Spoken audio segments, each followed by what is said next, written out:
Tuduhan-tuduhan yang dialamatkan oleh jaksa penuntut umum kepada Habib Rizik Syihab sesungguhnya sangat lemah secara faktual. Tuduhan kerumunan misalnya bukan hanya dilakukan oleh Habib Rizik Syihab tapi juga oleh petinggi-petinggi negara yang lain termasuk oleh Presiden Joko Widodo. Sementara itu, tuduhan menyembunyikan hasil swab di Rumah Sakit Umi Bogor dilakukan pula oleh sejumlah menteri termasuk oleh Menko Perekonomian Airlangga Hartarto. Sehingga kemudian publik bertanya-tanya apakah Habib Rizik Syihab dihadapkan ke pengadilan karena kasus hukum ataukah ini adalah sebuah peradilan politik.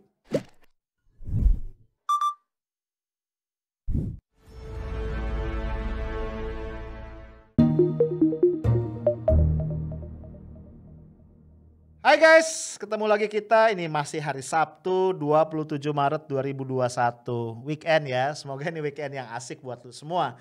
Hari semakin sore ya, kalau gua lihat keluar jendela nggak cerah-cerah amat sih. Juga tapi mendungnya nggak gelap-gelap amat ya. Nggak tahu mungkin bakal hujan. Tapi lagu kan mengatakan mendung belum tentu hujan.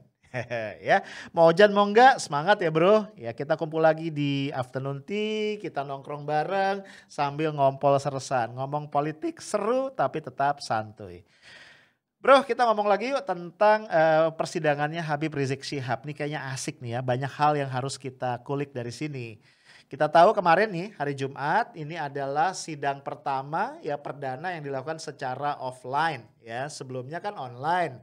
HRS dan jajaran pengacaranya, penasihat hukumnya bersikukuh minta agar dilakukan secara offline. Ya kita bisa paham ya, susah loh bro sidang online dan gak masuk akal juga ya. Karena semua yang lain ada di ruang persidangan di Pengadilan Negeri Jakarta Timur. Cuma HRS doang nih yang ada di Rutan Bareskrim, gak masuk akal kan. Awalnya sih ngomongnya alasan protokol kesehatan ya COVID ya berdasarkan peraturan MA. Tapi kan tadi ya kenapa cuma HRS doang yang ada di rutan. Kemudian dia diperbaharui lagi alasannya karena dikhawatirkan ya pengunjung atau pendukung-pendukung Habib Rizik Syihab itu akan memadati persidangan. Jadi gue menangkap ada nuansa nih kayaknya majelis hakim, jaksa ini takut juga ya kalau massa itu membludak menyampaikan dukungannya kepada HRS. Lah bro, kemarin itu agendanya adalah mendengarkan eksepsi atau pembelaan dari terdakwa dan tim penasihat hukumnya. Kita dengerin sebentar ya cuplikan videonya. Sebelum saya menyampaikan bantahan dan sanggahan saya atas dakwaan jaksa penuntut umum, maka terlebih dahulu saya mengingatkan diri saya khususnya dan umumnya kepada majelis hakim yang mulia, seluruh pengacara yang tercinta, semua jaksa penuntut umum yang terhormat dan segenap para pecinta keadilan. Ketahuilah bahwasanya salah satu nama Allah Subhanahu wa taala adalah Al-Adil, yang artinya adalah Maha Adil. Allah Subhanahu wa taala yang Maha Adil memerintahkan segenap umat manusia untuk bersikap dan berbuat adil serta selalu menegakkan keadilan sebagaimana termaktub dalam kitab suci Al-Qur'an Karim. Nah, kalau kita simak ya guys, itu ada beberapa hal yang menarik ya. Misalnya Habib Rizik Syihab mementahkan beberapa tuduhan jaksa dan bahkan mengatakan tuduhan tadi adalah fitnah yang keji. Beberapa ini terkait dengan prosesi kedatangan Habib Rizik Syihab kembali ke Indonesia, mendarat di Bandara Suta pada tanggal 10 November 2020 yang lalu. Misalnya JPU mengatakan bahwa ketika itu begitu turun, begitu datang Habib Rizik Syihab diperiksa oleh otoritas bandara ya, oleh petugas kesehatan, kemudian diberikan penyuluhan atau informasi mengenai COVID-19 plus diminta untuk melakukan isolasi mandiri selama 14 hari. Dan dikatakan pula oleh JPU Habib Rizik mangkir atau menolak untuk melakukan isolasi mandiri. Oleh HRS dibantah ya, dia mengatakan nggak pernah sedikit pun dia diperiksa ya, apalagi mendapatkan tadi instruksi untuk isolasi mandiri. Ya surat yang berisi clearance kesehatan itu baru dia peroleh pada tanggal 17 November ya, berarti seminggu sesudahnya. Dan begitu dia menerima surat itu dia langsung melakukan isolasi mandiri, bukan 14 hari ya, bahkan 1 bulan. Itu kata Habib Rizik. Kemudian juga JPU mengatakan bahwa begitu turun pesawat, HRS ini justru sengaja menghampiri kerumunan dari para pendukungnya. Nah ini dibantah oleh Habib Rizik, dia tidak melakukan itu. Faktanya ketika dia keluar dari pesawat itu massa sudah tumplek-blek memenuhi bandara sehingga dia mengalami kesulitan juga ya untuk bergerak. Dan Habib Rizik langsung menuju mobilnya dan pulang ke tempat kediamannya di Petamburan. Dan lu tahu ya sepanjang jalan itu memang tumpukan massa itu dahsyat betul ya, mengeluh-elukan kepulangan Habib Rizik Syihab. Tuduhan lainnya adalah bahwa Habib Rizik dengan sengaja mengundang kerumunan ke tempat kediamannya di Petamburan. Ini juga dibantah oleh HRS. Dia mengatakan dia sama sekali tidak mengundang orang-orang itu. Dan ketika sampai ke rumahnya kerumunan itu sudah terjadi begitu luar biasa. Dan tuduhan bahwa dia tidak membubarkan itu juga tidak benar. Karena HRS sudah berusaha untuk meminta agar massa kembali ke rumahnya masing-masing. Guys, menurut gua tuduhan-tuduhan jaksa tadi absurd banget ya. Dan kayaknya mengabaikan fakta. Ya kita nggak boleh lupa ya. Bahwa kerumunan yang terjadi di bandara sampai memacetkan bandara lumpuh total sekitar 5 jam kalau gua nggak salah ya. Dan itu berlanjut sampai kediaman Habib Rizik Syihab di Petamburan. Gak bisa dilepaskan dari statement Menko Polhukam Mahfud MD. Yang waktu itu mempersilahkan ya para pengagum, para simpatisan dari Habib Rizik Syihab untuk menjemput. Cuma dikasih catatan ya agak basa-basi sih supaya menjaga ketertiban dan seterusnya dan seterusnya. Bahkan dikatakan oleh Mahfud MD dengan sangat simpatik ya, kalau anarkis tidak tertib itu bukan pengikut Habib Rizik Syihab. Keren betul kan statementnya. Jadi artinya menurut gua kalau saja Habib Rizik ya dituduh macam-macam yang berkaitan dengan memicu kerumunan, harusnya polisi memperkarakan Menko Polhukam ya. Ya lu tahu kan dalam konteks Petamburan misalnya salah satu tuduhan yang diberikan kepada Habib Rizik adalah apa? Menghasut orang ya untuk melawan hukum ya, memicu kerumunan tadi. Nah, dalam konteks penjemputan Habib Rizik yang menghasut siapa? Menko Polhukam. Ya, yang mengumumkan kepulangan Habib Rizik Menko Polhukam, yang mempersilahkan penjemputan Menko Polhukam. Dan hal ini guys juga disebutkan oleh Habib Rizik Syihab di dalam pembelaan atau eksepsi yang beliau sampaikan. Nah, poin ini aja menurut gua menunjukkan bahwa pihak jaksa penuntut umum sebenarnya setengah mati mencari apa nih tuduhan yang bisa dikenakan kepada Habib Rizik, dakwaan apa yang bisa ditimpakan kepada beliau. Ya. Sekarang kita lanjutkan lagi, kita coba ngulik lagi ya. Misalnya kalau berkaitan dengan memicu kerumunan ya di Petamburan terutama dan juga di Megamendung. Habib Rizik sampaikan kan di dalam eksepsinya. Kalau kita bicara pelanggaran prokes ya paling jauh kan ini tindak pidana ringan. Dan kita nggak boleh tutup mata ya bahwa hal yang serupa itu dilakukan oleh banyak pihak ya. Banyak banget yang melakukan itu. Ya bahkan HRS menyebutkan misalnya kerumunan di Maumere, Sika, NTT yang dipicu oleh kehadiran Presiden Jokowi. Dan lu jangan lupa ya bahwa Pak Jokowi di situ iya memang minta agar masyarakat mengenakan masker dengan bahasa isyarat ya, minta masker gitu. Tapi juga beliau melempar-lemparkan souvenir. Iya kan bro? Iya. Dan kalau lu cermati ini gue pernah bahas ya di podcast gue. Pak Jokowi itu ketika ada di tengah kerumunan itu menggunakan mobil semacam mobil jeep begitu. Yang menurut gue itu bukan standar mobil presiden. Tapi adalah standar mobil pengawal yang ada sunroof dan beliau bisa keluar. Dadah-dadah gitu ya sama massa yang berkerumun. Jadi artinya menurut gua ya kerumunan itu setengah disengaja sih menurut gua ya. Nggak diundang ya, tapi kan kita tahu kalau presiden datang ya, Habib Rizik datang aja ribuan orang ngumpul ya, presiden lagi kan gitu ya. Ya belum lagi kalau gue mau tambahin ya, begitu banyak kok orang yang melanggar ya karena pesta pernikahan, karena ini, karena anu gitu ya. Kita jangan lupa, gue juga pernah bahas di podcast gue, apa kabar seorang pejabat DPR RI ya di Madura bikin satu resepsi pernikahan 2 hari 13-14 Maret yang diundang, ada menyebarkan 20.000 undangan misalnya. Itu yang diundang, yang datang gue gak tahu berapa puluh ribu. Nah jadi kalau masalah kerumunan harusnya sudah selesai, iya kan bro?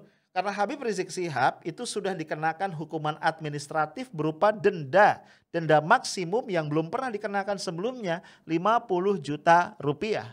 Kita nggak usah berdebat apakah itu besar atau kecil. Yang jelas itu denda paling tinggi dan aturannya begitu. Denda itu langsung dibayar tunai oleh Habib Rizik Syihab dan beliau sudah menyatakan permohonan maaf bahkan membatalkan seluruh agenda-agenda dakwah beliau selanjutnya.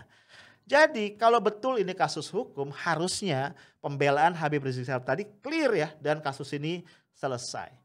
Nah, ada lagi yang menarik ya, kan selain kerumunan Petamburan dan juga kerumunan di Megamendung, HRS juga didakwa yang terkait dengan tuduhan bahwa beliau menyembunyikan hasil tes swab ya COVID-19 yang dilakukan di Rumah Sakit Umi Bogor.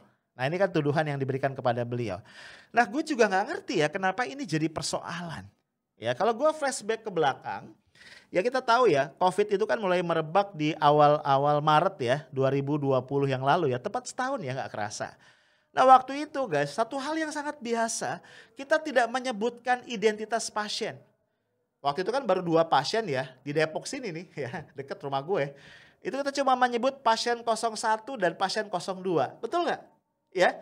Dan lu bisa cek berbagai berita waktu itu, Pak Jokowi sendiri menegaskan agar privasi dari pasien COVID itu dilindungi. Identitasnya tidak boleh dibuka ke publik. Lah lo kan, kenapa orang lain dilindungi identitasnya sementara HRS harus dibuka hasilnya? Kan gak masuk akal. Nah kalau perkara menyembunyikan ya, kita juga harus fair ya. Karena ya ada, gue lupa, 8 apa 9 menteri yang menurut sebuah sumber itu sebenarnya pernah menteri dan mantan menteri ya, karena ada yang sudah berhenti atau dipecat ya, itu yang sebenarnya terkena COVID-19 ya. Tapi dari mereka gua rasa cuma sekitar 4 orang yang mendisclose ya secara sukarela bahwa mereka kena COVID. Yang pertama kalau gua nggak salah adalah Budi Karya Sumadi, kemudian Ida Fauziah ini Menteri Tenaga Kerja, kemudian mantan menteri karena sudah dipecat dalam kasus korupsi izin ekspor benur ya, yaitu Edi Prabowo, dan satu lagi adalah mantan Menteri Agama Fahrul Razi. Cuman itu 4 orang itu. Yang lain kita nggak tahu karena nggak pernah mendisclose secara sukarela. Ya nggak tahu gue alasannya apa.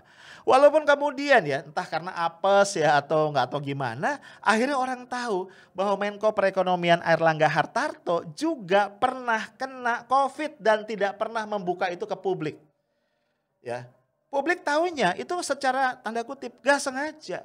Ya karena ketika itu Menko PMK ya Pembangunan Manusia dan Kebudayaan Pak Muhadjir Effendi melaunching program donor plasma convalescence. Ya lu tahu ya ini program donor plasma dari survivor, dari penyintas COVID yang bisa digunakan untuk membantu orang-orang yang sedang terjangkit COVID. Kira-kira begitu ya. Jadi kalau orang jadi donor di program ini bukan hampir pasti ya pastilah dia kena COVID. Ya kalau enggak dia nggak akan punya tuh plasma convalescence itu. Dan ternyata dalam daftar donor itu ada nama Menko Perekonomian Airlangga Hartarto. Artinya apa? Selama sekian bulan dia kena COVID dan dia tidak pernah mendisclose status kesehatannya tadi. Ya belakangan ya setelah berbagai pihak mempertanyakan itu adalah sedikit alasan basa-basi agar tidak terjadi kegoncangan. Sorry ya bro, gue pengen ngomong sama Pak Airlangga Hartarto. Alasan macam apa tuh Pak? Gak masuk akal. Ya. Dan sebagai seorang pejabat publik selevel Menko Perekonomian yang ketemu banyak orang ya, sangat berbahaya ketika tidak didisclose ya. Sehingga tracingnya kan gak jelas gitu bro. Ya, apalagi kita nggak boleh lupa Pak Airlangga Hartarto juga punya satu jabatan yang sangat penting terkait dengan penanggulangan COVID-19 yaitu Ketua KPCPEN ya, Ketua Komite Penanggulangan COVID dan juga Pemulihan Ekonomi Nasional. Ini bosnya nih ya mengepalai satu tim besar yang ditugaskan oleh negara untuk menanggulangi pandemi COVID-19 di negara kita dan dia nggak disclose. Beda banget ya sikapnya misalnya dengan Pak Doni Monardo yang ketika terkena COVID dia langsung mendisclose itu dan melakukan isolasi. Nah bro artinya ya kalau kita mau adil ya nggak ada masalah Habib Rizik Syihab merahasiakan hasil swab tesnya di Rumah Sakit Umi. Nggak ada masalah. Hukum apa yang beliau langgar? Nggak ada. Kalau sampai ada yang mengatakan melanggar hukum mencari-cari. Nah ini yang menurut gua menjadi tidak terlampau sulit sebenarnya bagi Habib Rizik Syihab dan tim pengacaranya untuk mempatahkan dakwaan-dakwaan jaksa yang memang gak masuk akal dan sangat, bukan terkesan ya, sangat dicari-cari. Nah bro dengan demikian akhirnya ya kita harus mengatakan nih, kalau betul ya Indonesia ini masih mengklaim sebagai negara hukum, ada equality before the law di situ. Betul-betul negara di mana kita mengatakan kita ini adalah Rechtsstaat tadi ya, negara hukum bukan Machtstaat, negara kekuasaan. Di mana hukum adalah panglima, semua orang sama kedudukannya di muka hukum. Harusnya ya menurut gua pilihannya cuma dua. Ya. Pilihan pertama, Habib Rizik Syihab dibebaskan dari berbagai tuduhan yang gak bermutu itu. Ya, dibebaskan dari segala tuduhan. Itu alternatif pertama. Ya, karena tadi kalau kita bicara kerumunan, comparing to Pak Jokowi, comparing to sekian ribu, sekian ratus ribu kerumunan yang lain gitu ya. Kenapa seorang Habib Rizik Syihab harus ditreatment secara berbeda? Yang kedua, masih dalam konteks ini, kalau kita bicara tadi masalah hasil swab, ya ada banyak orang yang juga menyembunyikan hasil swabnya. Ya. Jadi pilihan pertama adalah Habib Rizik Syihab dinyatakan tidak bersalah dan dibebaskan dari seluruh tuduhan. Nah, yang kedua, ini nggak enak nih bro. Ya, mendingan yang pertama sih kalau gue. Kalau memang Habib Rizik Syihab akan terus ya diperkarakan, diproses. Menurut gue, orang-orang yang melakukan hal yang sama dengan Habib Rizik Syihab harus diseret ke muka hakim untuk menjalani proses hukum yang sama. Dan itu berarti termasuk siapa? Pak Jokowi, ya kan? Kepala Banggar DPR RI, orang-orang semua yang bikin kerumunan, Pak Erlangga Hartarto, menteri-menteri yang menyembunyikan status bahwa mereka terjangkit COVID-19, semuanya harus dibawa ke muka hukum. Nggak enak kan jadinya. Nah ini kalau betul kita masih kekeh mengatakan bahwa kita adalah negara hukum. Tapi guys kalau kita lihat lagi ke persidangan, gue harus mengatakan ya bahwa persidangan ini mencerminkan pertandingan yang tidak seimbang antara kedua belah pihak ya. Pada satu sisi kita lihat ya karisma Habib Rizik Syihab itu memang luar biasa. Mungkin ini yang menyebabkan mengapa jaksa penuntut umum dan hakim sangat berat ya untuk mengabulkan persidangan secara offline. Ya karena tadi ya hal-hal yang dipaksakan, dakwaan yang lemah itu akan bisa ya tanda kutip dipreteli satu-satu gitu loh oleh Habib Rizik Syihab. Ya kita tahu ya dia punya karisma yang besar dan dia punya argumentasi yang menurut gua sangat solid. Ditambah lagi dia punya kemampuan orasi, punya kemampuan public speaking yang jauh di atas rata-rata.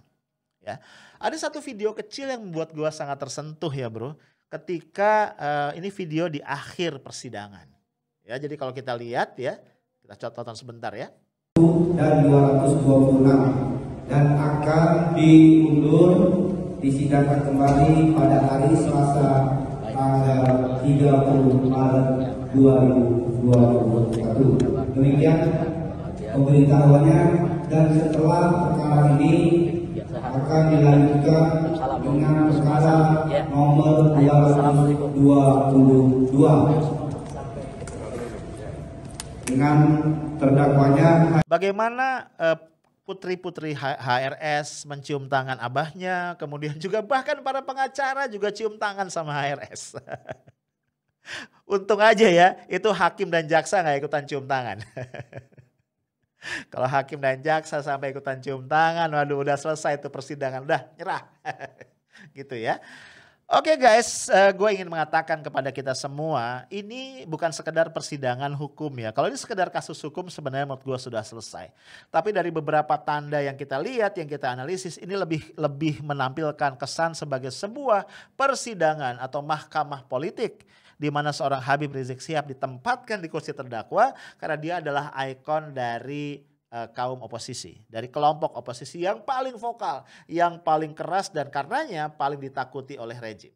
Nah, oleh karenanya kita masyarakat sipil berkewajiban untuk mengawasi agar nuansa politik tadi tidak menyebabkan hakim, tidak menyebabkan jaksa dan pihak-pihak terkait lainnya keluar dari koridor hukum yang semestinya. Ya, sebenarnya guys, kalau semua proses normal ya kita tidak perlu melakukan tekanan-tekanan tadi, tapi apa boleh buat, itulah kondisinya.